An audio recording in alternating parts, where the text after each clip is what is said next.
Welcome back everyone. Welcome to civil services study. ये practice set number 83 है। Test series UPPCS के लिए चल रही है और इसमें प्रैक्टिस करेंगे। इसमें हम जीएस के प्रश्नों पर, करंट अफेयर्स के प्रश्नों पर और कुछ जीएस के प्रश्नों पर इसमें। और इसमें ये जो टेस्ट है उससे अलग टेस्ट है। जो हम इसमें इंडियन पॉलिटी को, लक्ष्मीकांत को कवर कर रहे हैं, उससे अलग है ये टेस्ट। तो यहाँ पर पहला प्रश्न है, अमृत मिशन को कब लॉन्च किया गया था? जनवरी 2012, अप्रैल 2014, मई 2015, जून 2015। अमृत मिशन को कब लॉन्च किया गया था? एग्जाम में पूछे जाते हैं सीधे सीधे इस तरह के प्रश्न। कोई योजना जो पहले केंद्र सरकार के द्वारा लॉन्च की गई, किस सन में या किस वर्ष में लॉन्च की गई? तो जून 2015 का अमृत मिशन। और इसमें है क्या, वो भी पूछ लेगा एग्जाम में। देखिए, अमृत मिशन को हर घर में जल की सुनिश्चित आपूर्ति और सीवेज कनेक्शन के साथ सभी की नल तक पहुंच को सुनिश्चित करने के लिए जून 2015 में शुरू किया गया था। अमृत मिशन के उद्देश्य क्या क्या हैं? अमृत मिशन का पहला उद्देश्य है यह सुनिश्चित करना कि हर घर में पानी की सुनिश्चित आपूर्ति और एक सीवेज कनेक्शन के साथ एक नल तक पहुंच हो। हरियाली और अच्छी तरह से बनाए हुए खुले स्थान विकसित करके शहरों की सुविधा मूल्य में वृद्धि करना और सार्वजनिक परिवहन पर स्विच करके या गैर मोटर चालित परिवहन के लिए सुविधाओं का निर्माण करके प्रदूषण को कम करना। तो इनको याद रखिएगा। क्वेश्चन नंबर 2 पर आ जाइए। स्वच्छ भारत मिशन ग्रामीण किस वर्ष शुरू किया गया था?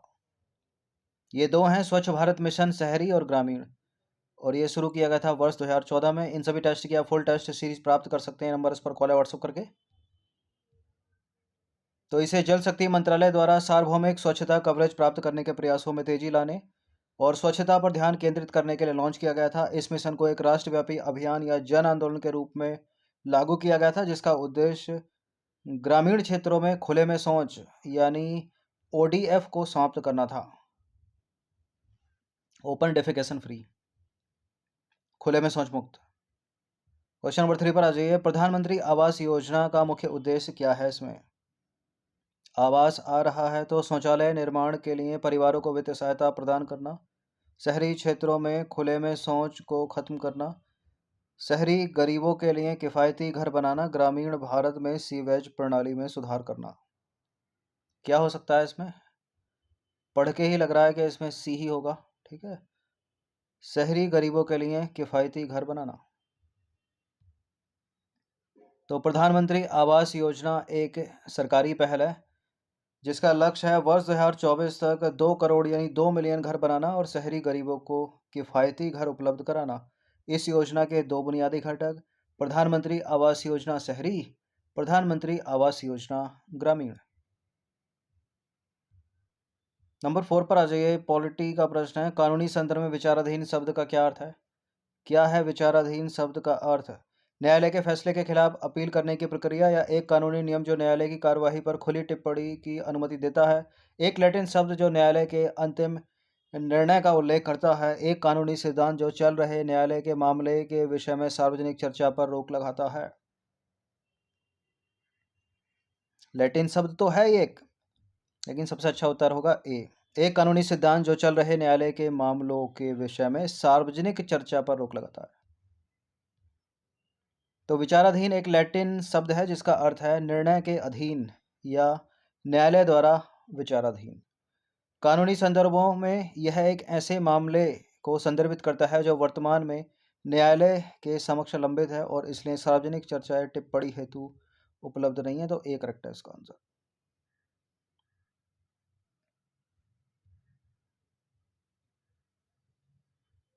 अब क्वेश्चन नंबर 5 है, विचाराधीन नियम का प्राथमिक उद्देश्य क्या है? न्यायालयी कार्यवाही में तेजी लाना, निष्पक्ष परीक्षण या सुनवाई सुनिश्चित करना, कानूनी मामलों पर सार्वजनिक टिप्पणी को प्रोत्साहित करना, इसमें शामिल पक्षों को बाहरी कारकों से प्रभावित होने की अनुमति देना। विचाराधीन नियम का प्राथमिक उद्देश्य है यहाँ पर निष्पक्ष परीक्षण या सुनवाई सुनिश्चित करना। बी है इसका आंसर। देखिए, विचाराधीन एक लैटिन शब्द है जिसका अर्थ है निर्णय के अधीन या न्यायालय द्वारा विचाराधीन। कानूनी संदर्भों में यह एक ऐसे मामलों को संदर्भित करता है जो वर्तमान में न्यायालय के समक्ष लंबित हैं और इसलिए सार्वजनिक चर्चा या टिप्पणी हेतु उपलब्ध नहीं है। विचाराधीन नियम का उद्देश्य यह सुनिश्चित करना है कि मुकदमा या सुनवाई निष्पक्ष हो और इसमें शामिल पक्ष बाहरी प्रभावों से पूर्वाग्रहस्थ ना हो। ठीक है। करंट अफेयर्स का प्रश्न है, हाल ही में समाचार के अनुसार उत्तराखंड के निम्नलिखित में से किस जिले में पुलिस और स्थानीय लोगों के बीच हिंसक झड़प हुई? ये था उत्तराखंड का हल्द्वानी। ठीक है, ए है इसका आंसर। अवैध मदरसा तोड़ा गया उसी के चलते। देखिए, उत्तराखंड के हल्द्वानी के बनभूलपुरा इलाके में पुलिस और स्थानीय लोगों के बीच हिंसक झड़प हो गई जब जिला प्रशासन के अधिकारियों की एक टीम ने इलाके में एक अवैध मदरसे को ध्वस्त करने का प्रयास किया। देखते ही गोली मारने के आदेश इसमें दिए गए शूटेड साइट। ठीक है, और कस्बों में कर्फ्यू लगा दिया गया। करंट अफेयर्स का प्रश्न है, उत्तर प्रदेश के किस शहर को पहला सौर शहर के रूप में विकसित किया जा रहा है? वही है ये जहां पर है राम मंदिर, यानी अयोध्या। बी है इसका आंसर। तो उत्तर प्रदेश सरकार अयोध्या को राज्य की पहली सोलर सिटी के रूप में स्थापित करने का प्रयास कर रही है। क्वेश्चन नंबर 8 पर आ जाइए, किन स्थितियों में देखते ही गोली मारने का आदेश जारी किया जा सकता है? शांतिपूर्ण विरोध प्रदर्शन के दौरान, नियमित कानून प्रवर्तन गतिविधियां, कई चेतावनी जारी करने के बाद ही, सार्वजनिक शांति और सुरक्षा को खतरे में डालने वाली अत्यंत दुर्लभ तथा खतरनाक स्थितियों में। देखिए, सूटेड साइट इसमें तो दिया नहीं जाएगा। ठीक है, सबसे अच्छा उत्तर यहाँ सी हो जाएगा, सार्वजनिक शांति और सुरक्षा को खतरे में डालने वाली अत्यंत दुर्लभ और खतरनाक स्थितियों में। सी है इसका आंसर। इस आदेश का उपयोग केवल अत्यंत दुर्लभ और खतरनाक स्थितियों में किया जाता है जब अधिकारियों को लगता है कि सार्वजनिक शांति तथा सुरक्षा के लिए गंभीर खतरा है एवं जब घातक बल बिल्कुल आवश्यक है। तो सी है इसका आंसर। एंशियंट हिस्ट्री का यह प्रश्न है, काशफ उल महजुब किसने लिखा था? इस तरह की कोई ना कोई बुक जो एंशियंट हिस्ट्री की है, मैच वैच करने के लिए पूछ ली जाती है। 4 पूछ लेगा तो मैच कर लेगा, 1 पूछ लेगा तो 4 में से एक आंसर दे दो। काशफ उल महजुब किसने लिखी? फदरुद्दीन गज ए सकर, दरगाह कुली खान, अमीर खुसरो, अबुल हसन अल हुजविरी। काशफ उल महजुब ये रचना है या पुस्तक है अबुल हसन अल हुजविरी की। ए है इसका आंसर। देखिए, 1039 में अफगानिस्तान में गजनी के पास स्थित हुजविर के मूल निवासी अबुल हसन अल हुजविरी को तुर्की सेना पर हमला करने हेतु सिंधु नदी पार करने के लिए मजबूर किया गया था। उसी दौरान वे लाहौर में बस गए तथा तवस्सुफ यानी सूफीवाद का अर्थ समझाने के लिए फारसी में एक पुस्तक उन्होंने लिखी जिसका नाम था काशफ उल महजुब यानी पर्दे का अनावरण।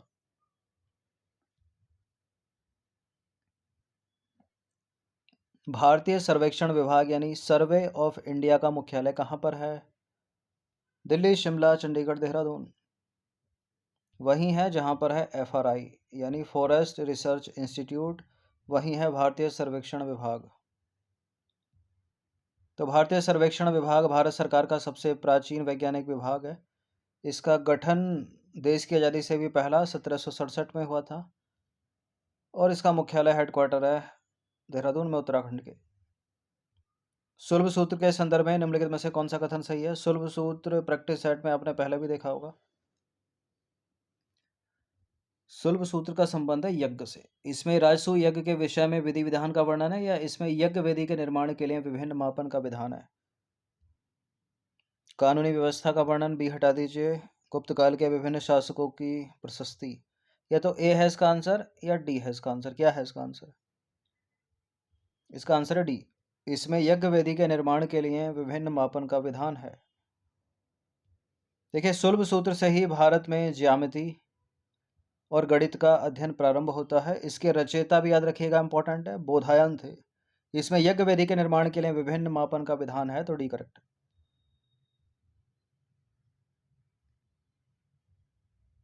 क्वेश्चन नंबर 12, 2 स्टेटमेंट नहीं, सही बताना है 4 में से एक। समान नागरिक संहिता यानी यूनिफॉर्म सिविल कोड का उल्लेख भारतीय संविधान के अनुच्छेद 46 में किया गया है। इंपॉर्टेंट है, ये कई बार एग्जाम में प्रश्न बना और यह संविधान के मौलिक अधिकारों का हिस्सा है। समान नागरिक संहिता केवल गोवा में लागू है, उपरोक्त में से कोई नहीं, यानी इनमें से कोई भी सही नहीं है, सारे गलत हैं। एक इंपॉर्टेंट आर्टिकल है अनुच्छेद 44, ठीक है, इसी में प्रावधान है यूनिफॉर्म सिविल कोड का, यानी समान नागरिक संहिता का तो गलत है पहला स्टेटमेंट। और अनुच्छेद 44 क्या हो गया, ये तो राज्य के नीति निषेध सिद्धांत हो गया ना, मौलिक कर्तव्य थोड़ी है। मौलिक कर्तव्य तो अनुच्छेद 51 के ए में है। समान नागरिक संहिता केवल गोवा में लागू है, ये ठीक है यहाँ पर, तो डी वाला हट जाएगा, सी हो जाएगा इसका आंसर। ठीक है, समान नागरिक संहिता यानी यूनिफॉर्म सिविल कोड का उल्लेख भारतीय संविधान के अनुच्छेद 44 में किया गया है, जो कि राज्य के नीति निषेध सिद्धांतों का हिस्सा है, ना कि मौलिक कर्तव्यों का। और समान नागरिक संहिता केवल गोवा में लागू है, और हाल ही में उत्तराखंड ने भी इसको वो किया है। ठीक है, क्वेश्चन नंबर 13 पर आ जाइए। निम्नलिखित में से कौन सा कथन सही है? यह है सवाल साइंस का। फलों का पकना एक रासायनिक परिवर्तन है, यानी केमिकल रिएक्शन। कोयले का जलना एक रासायनिक परिवर्तन है। ठीक है, दोनों के दोनों। देखिए, फलों का पकना एक रासायनिक परिवर्तन है। जब फल फट जाता है तो फल के छिलके में मौजूद वर्णक बदल जाते हैं, और यह प्रक्रिया उत्क्रमित नहीं हो सकती, मतलब वापस नहीं जा सकती। फट जाता है, पक जाता है।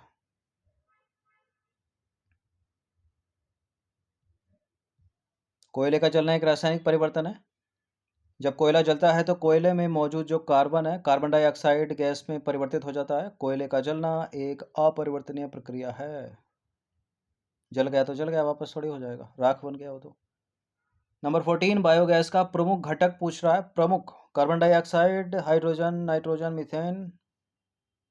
ये कुछ कुछ मात्रा में होते तो सारे ही हैं, लेकिन सबसे ज़्यादा मात्रा में कौन सा होता है? 40 से 70%। Methane, CH4, B।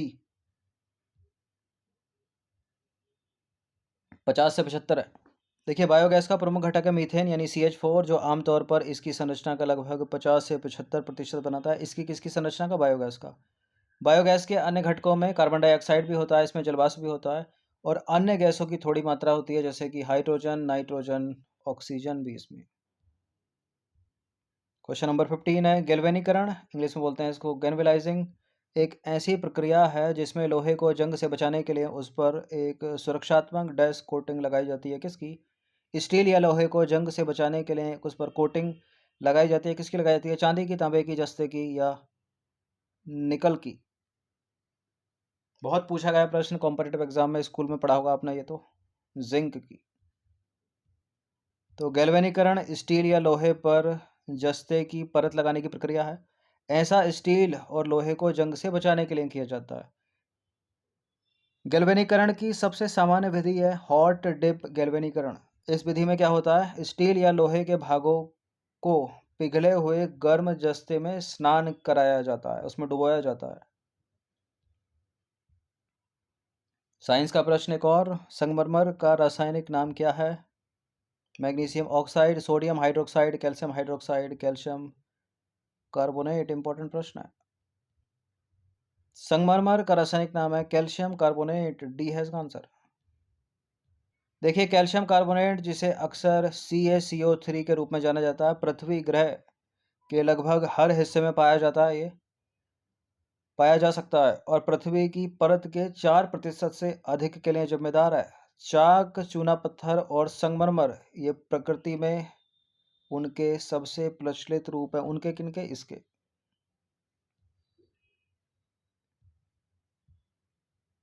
Question number 17, science के ही हैं सारे 20 तक। निम्नलिखित में से किस उपकरण का उपयोग वायु या गैस की आर्द्रता मापने के लिए किया जाता है? वायु या गैस की आर्द्रता, ह्यूमिडिटी मापने के लिए किया जाता है। Altimeter, hydrometer, hygrometer, bolometer. बताइए। अल्टीमीटर तो है नहीं इसमें, बोलोमीटर भी नहीं है इसमें। हाईग्रो है या हाइड्रो है? हाईग्रोमीटर, बी है इसका आंसर।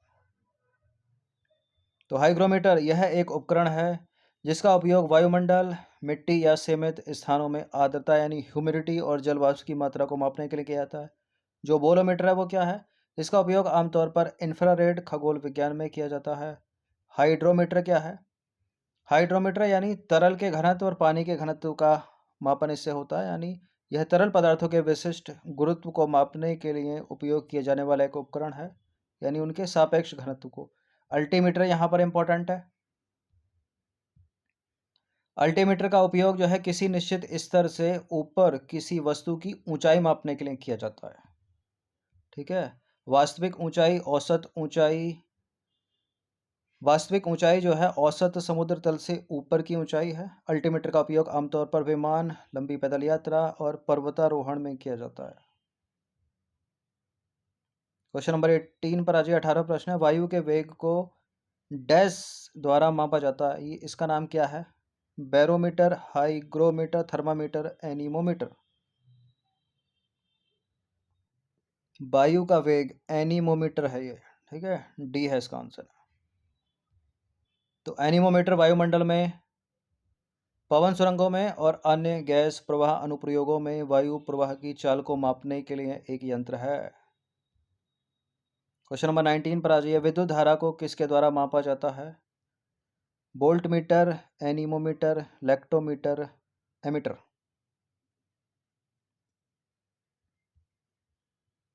विद्युत धारा को मापा जाता है एमीटर के द्वारा, डी है इसका आंसर।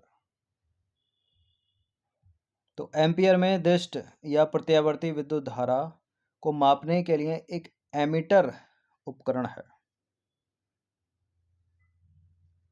और एमीटर धारा मानों की एक विस्तृत श्रृंखला को माप सकता है, क्योंकि उच्च मानों पर मीटर तंत्र के माध्यम से वर्तमान का केवल एक छोटा सा हिस्सा निर्देशित होता है। यहाँ एक इम्पोर्टेंट तालिका ऐड की जा रही है। ठीक है, यह है उपकरण, और ये जो क्या मापते हैं वो है किसे मापता है। जैसे कि एनीमोमीटर किसे मापता है? ठीक है, बैरोमीटर, इलेक्ट्रोकार्डियोग्राम, ईसीजी, इलेक्ट्रोएन्सेफेलोग्राम, ईईजी। ठीक है, इसको पढ़ लीजिएगा जरूर। फैथोमीटर किसको मापता है? हाइड्रोमीटर तो हो ही गया है, आर्द्रता मापी आर्द्रता का स्तर मापता है। माइक्रोमीटर किसको? पेरिस्कोप किसको? पायरोमीटर इंपॉर्टेंट है, एग्जाम में प्रश्न बनता है। रडार इंपॉर्टेंट, सोनार इंपॉर्टेंट। ठीक है, रक्तदाब मापी रक्तदाब को। ताप स्थापी है, वैचुरीमीटर है, बर्नियर है। विभव मापी इंपॉर्टेंट है, दो बिंदुओं के बीच एक विद्युत विभवांतर को मापता है। वाट मीटर और कम्यूटेटर, ये सारे के सारे इंपॉर्टेंट तालिका है, इनसे प्रश्न बनेंगे। ठीक है, उन एग्जाम में जिसमें साइंस से संबंधित प्रश्न पूछे जाते हैं, लगभग सभी में ही पूछे जा रहे हैं आजकल। अंतिम प्रश्न एक और देख लेते हैं। दूध की शुद्धता का परीक्षण डैश द्वारा किया जाता है, किसके द्वारा किया जाता है? दूध की, हाइड्रोमीटर हो गया है, थर्मामीटर तो हो गया है, सभी को पता होगा थर्मामीटर का, तो लैक्टोमीटर है यहाँ पर, उत्तर बी है इसका आंसर। देखिए, दूध की शुद्धता को मापने के लिए इसके विशिष्ट गुरुत्व की जांच लैक्टोमीटर का उपयोग करके की जाती है। यह दूध के घनत्व को भी मापता है लैक्टोमीटर, और यह दूध के विशिष्ट गुरुत्व के सिद्धांत पर काम करता है। यह एक छोटा सा कांच का यंत्र है जिसका उपयोग दूध में पानी की मात्रा का पता लगाने के लिए किया जाता है। इसमें एक टेस्ट ट्यूब और एक मीटर ट्यूब होती है लैक्टोमीटर में। तो प्रैक्टिस इनकी कर लीजिएगा। इसकी full test series Telegram group में चल रही है, आप उसको फुल टेस्ट पीडीएफ प्राप्त कर सकते हैं। ये नंबर इस पर कॉल या व्हाट्सअप करके। बाकी सब्सक्राइब रखिएगा, एक लाइक आप कर सकते हो। धन्यवाद।